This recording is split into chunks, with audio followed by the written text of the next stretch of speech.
로 기도합니다. 아멘.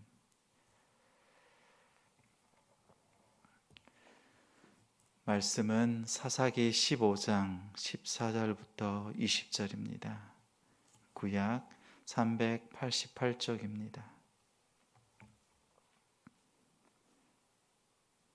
15장 14절부터 20절 함께 읽겠습니다. 14절 삼손이 레이의 이름에 블레셋 사람들이 그에게로 마주 나가며 소리 지를 때 여호와의 영이 삼손에게 갑자기 임하심에 그의 팔 위에 밧줄이 불탄 삼과 같이 그의 결박되었던 손에서 떨어진지라. 삼손이 나귀의 새 턱뼈를 보고 손을 내밀어 집어들고 그것으로 1,000명을 죽이고 이르되 나귀의 턱뼈에 한 더미 두 더미를 쌓았으며 나귀의 턱뼈로 내가 1,000명을 죽였도다 하니라. 그가 말을 마치고 턱뼈를 자기 손에서 내던지고 그곳을 라맛 레이라 이름하였더라. 삼손이 심히 목이 말라 여호와께 부르짖어 이르되 주께서 종의 손을 통하여 이 큰 구원을 베푸셨사오나 내가 이제 목말라 죽어서 할례 받지 못한 자들의 손에 떨어지겠나이다 하니 하나님이 레이에서 한 우묵한 곳을 터뜨리시니 거기서 물이 솟아나오는지라. 삼손이 그것을 마시고 정신이 회복되어 소생하니 그러므로 그 샘 이름을 에낙고레라 불렀으며 그 샘이 오늘까지 레이에 있더라. 블레셋 사람의 때에 삼손이 이스라엘의 사서로 20년 동안 지냈더라. 목소리가 터져야 은혜도 터진다. 목소리가 터져야 은혜도 터진다라는 제목으로 말씀 전합니다. 오늘 이 시간 하나님을 예배하는 우리 성도님들을 주님의 이름으로 축복합니다. 말씀 붙들고 믿음 안에서 온전히 승리하는 하루가 되길 소망합니다. 프랑스의 유명한 조각가 로댕입니다. 로댕에게는 칼레의 시민이라는 작품이 있습니다. 프랑스와 영국이 100년 동안 전쟁을 치렀습니다. 그 중에서 프랑스의 칼레라는 그 성에 살던 시민들은 1년이 넘도록 우리 영국과 대치하며 마지막까지 버티다 패배했습니다.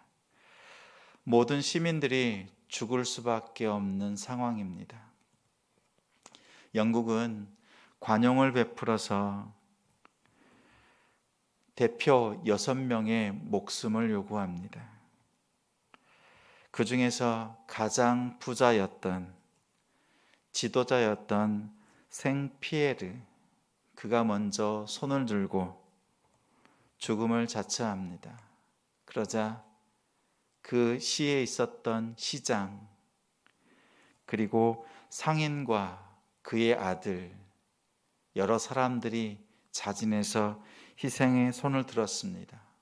이렇게 희생을 자처하고 사람들을 대표해서 죽기를 자원하는 사람이 7명이 나왔습니다.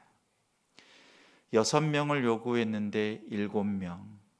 그러자 시민들은 이제 1명은 빠져도 됩니다 라고 얘기하지만 이 7명은 모두가 죽음을 자처하고 끝까지 희생을 다짐합니다.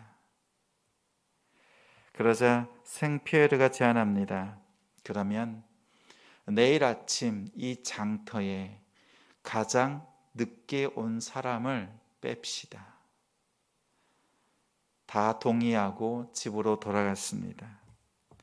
이튿날 아침 서로 다투어서 장터로 달려나왔습니다. 6명이 모였습니다. 그런데 가장 먼저 손을 들었던 생피에르가 보이질 않습니다. 사람들이 웅성웅성 거립니다. 나오지 않을 사람이 아닌데 보이지 않습니다. 그의 집으로 달려가니 그는 이미 집에서 목숨을 끊었습니다. 가장 먼저 시민을 위해서 목숨을 끊은 그 생피에르의 희생으로 6명뿐만 아니라 모든 시민이 용서받았습니다. 한 사람의 숭고한 희생으로 많은 생명을 구했습니다. 오늘 본문에 나오는 삼손은 사사기의 12번째 사사입니다. 사사기에 등장하는 마지막 사사입니다. 혼자 앞장서서 그리고 혼자 희생하고 있는 이 모습은 칼레의 생피에르와는 다르게 오늘 말씀을 통해서 하나님께서 우리에게 주시는 은혜가 있습니다. 인간적인 마음이 앞서지만 그 가운데서 하나님께서는 그의 목소리를 터뜨리시고 은혜를 부어주십니다. 이스라엘의 유다 자손은 단지파의 삼손을 붙잡았습니다. 유다 자손은 자신들이 살기 위해서 삼손을 블레셋 사람들에게 넘겨줍니다. 그 이유는 14장에 삼손이 블레셋 여인을 아내로 삼습니다. 그 가운데 사자와 꿀, 수수께끼를 통해서 아내를 친구에게 빼앗깁니다. 부당한 대우를 받았던 삼손은 여우 300마리의 꼬리를 묶고 그곳에 횃불을 달아서 블레셋의 곡식밭과 포도원, 감람나무를 불살랐습니다. 그러자 블레셋은 그 원인이 어디 있는지 따지고 살펴서 이 블레셋 여인과 삼손의 아내와 또 장인을 불에 태워 죽였습니다. 당시에 이렇게 삼손과 블레셋에 대립되는 상황, 그 가운데서 이 삼손은 유다 땅으로 피신합니다. 그러자 오늘 본문에 유다 사람들이 삼손을 붙잡아서 자신들이 죽지 않고자 이 삼손을 붙잡아 블레셋에 넘겨준 상황입니다. 오늘 14절에 보니 블레셋이 사로잡힌 삼손을 보고 한 목소리로 소리를 높여서 달려옵니다. 그때 어디에서 힘이 났는지 삼손은 결박했던 끈을 다 마치 불에 탄 삼처럼 끊어내고 블레셋과 전쟁에 임합니다. 사사기가 시작될 때 이스라엘 백성들과 주변에 괴롭히는 민족들과의 싸움은 한 민족 또 한 지파를 중심으로 해서 전체가 싸우고 함께했던 사사기의 시작입니다. 오늘 삼손은 홀로 블레셋과 싸웁니다. 오히려 자신의 동족의 손에 붙잡혀서 팔리는 신세가 되었습니다. 이로 보건대 점점 더 악해져 가는, 점점 더 세상과 대적할 수 없는 이스라엘 백성들의 모습을 발견합니다. 오직 사사 한 사람, 삼손 한 사람을 통해서 하나님은 구원의 역사를 이루어 가십니다. 15절 16절에 나귀 턱뼈로 블레셋 사람 1000명을 죽입니다. 그리고 그는 승전가를 부릅니다. 오늘 16절에 보니 나귀의 턱뼈로 한 더미 두 더미를 쌓았으며, 자신의 힘으로 이룬 이 전쟁의 승리를 기뻐하고 자축하는 모습입니다. 삼손이 블레셋과 싸우면서 단 한 번도 하나님께 기도하지 않습니다. 단 한 번도 하나님께 영광을 돌리지 않습니다. 그러자 하나님은 18절에 삼손이 심히 목마르게 하셨습니다. 그의 팔에는 여전히 힘이 있고 여전히 마음은 뜨겁지만 그의 목은 목말라서 이제 죽을 수밖에 없는 처지에 놓였습니다. 그때 삼손이 18절에 여호와께 부르짖어 이르되 주께서 종의 손을 통하여 이 큰 구원을 베푸셨사오나 전쟁에 승리하긴 승리했지만 내가 이제 목말라 죽어서 할례 받지 못한 자들의 손에 죽게 되었습니다. 이 고백은 하나님을 의지한다기보다 심히 개인적인 기도입니다.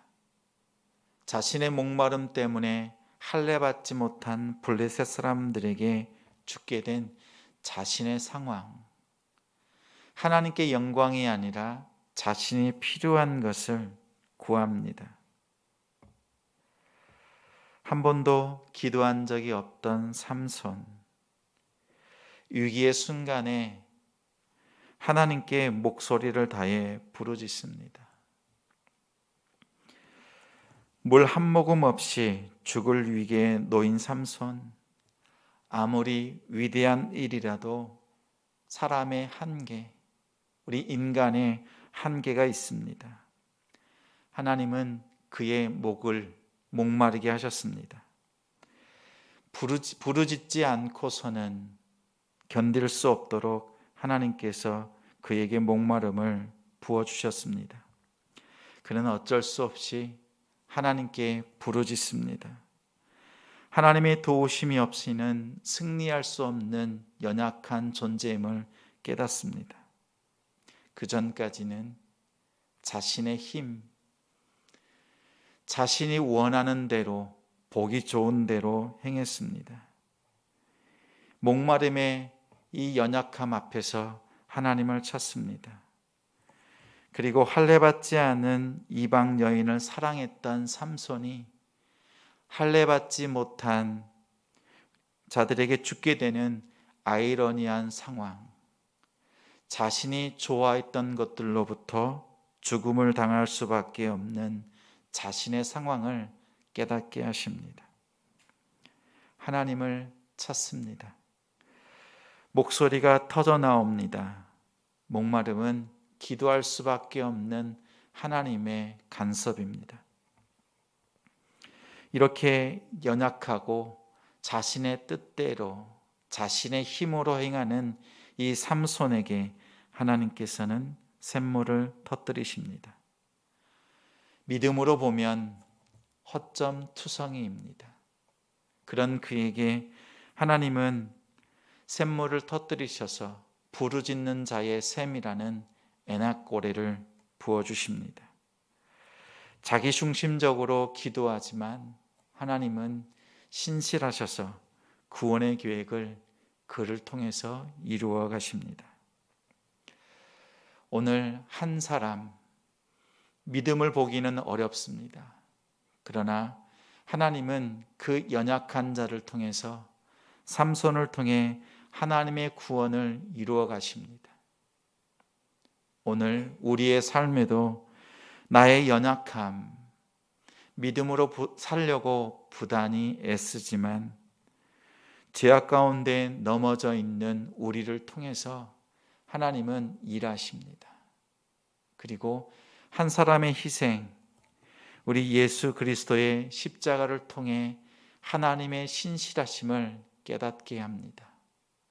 오늘 믿음으로 나아갈 때 연약함이 있지만 예수 그리스도의 십자가의 희생을 기억하고 하나님의 신실하심 앞에 감사로 나아가는 오늘 하루 되길 소망합니다.